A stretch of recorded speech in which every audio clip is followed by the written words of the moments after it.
Hello viewers, আসসালামু আলাইকুম। আমি স্বপ্নিল টাঙ্গাইল থেকে বলছি। যে যেখান থেকে বসে ব্লগটি কন্টিনিউ করছেন, আশা করছি আল্লাহ তাআলার অশেষ রহমতে সবাই ভালো আছেন এবং সুস্থ আছেন। আমরাও আলহামদুলিল্লাহ ভালো আছি এবং সুস্থ আছি।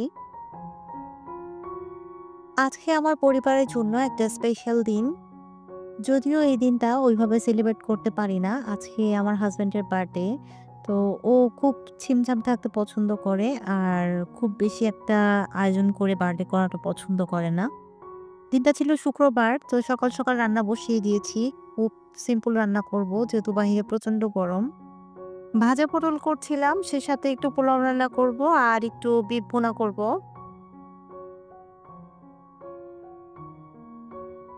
ভিডিও থাম্বনেইলে বলেছিলাম যে ইউটিউব চ্যানেলের জন্য গুরুত্বপূর্ণ কিছু টপিক নিয়ে আলোচনা করব।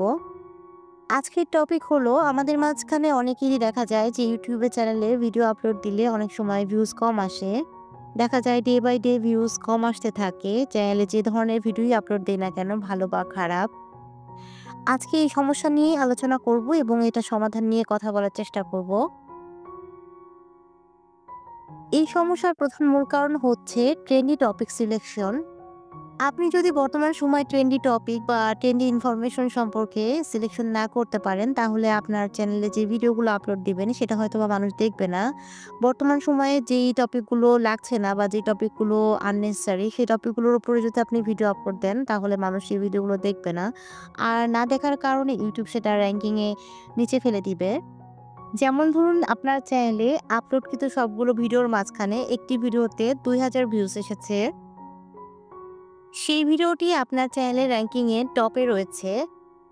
পরবর্তীতে ইউটিউব আপনার চ্যানেলে আপলোডকৃত বর্তমানে যে ভিডিওগুলো রয়েছে সেগুলোর সাথে আপনার যে পূর্ববর্তী ভিডিও রয়েছে টপ র‍্যাংকিংয়ে সেটা র‍্যাংকিং তুলনা করবে এবং র‍্যাংকিং তুলনা করে যদি সেটা থেকে ভিউজ আপনার কম আসে, তখন ইউটিউব ধরে নিবে যে আপনার এই ভিডিওটা এত বেশি মানুষ পছন্দ করছে না। তখন দেখা যাবে যে সেটার র‍্যাংকিং ২ বা ৩ হয়ে যাবে এবং সেই ক্ষেত্রে ইউটিউব সেটার ভিউজ দেয়া কমিয়ে দিবে। অর্থাৎ খুব কম সংখ্যক মানুষের কাছে আপনার সেই ভিডিওটাকে পৌঁছাবে।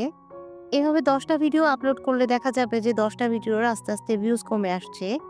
সেক্ষেত্রে সেই ১০ টা ভিডিওর মাঝখানেও যদি আপনি কোনো ভালো ভিডিও বা ট্রেন্ডি টপিক নিয়ে ভিডিও করেন, সেটাও দেখা যাবে যে আর ভাইরাল হচ্ছে না। তাই সবসময় খেয়াল রাখতে হবে যে যেই টপিকগুলো বর্তমানে চলছে বা যেই টপিকগুলো এখন ইউটিউবের লোকজন পছন্দ করবে বা মানুষজন দেখবে, সেই টাইপের টপিকগুলো সবসময় আপলোড দেওয়ার চেষ্টা করবেন। এতে করে দেখা যাবে যে আপনার একটা ভিডিও ভাইরাল হলে তার পরবর্তী যে ভিডিওগুলো রয়েছে সেগুলোতেও অনেক বেশি পরিমাণে ভিউজ আসে।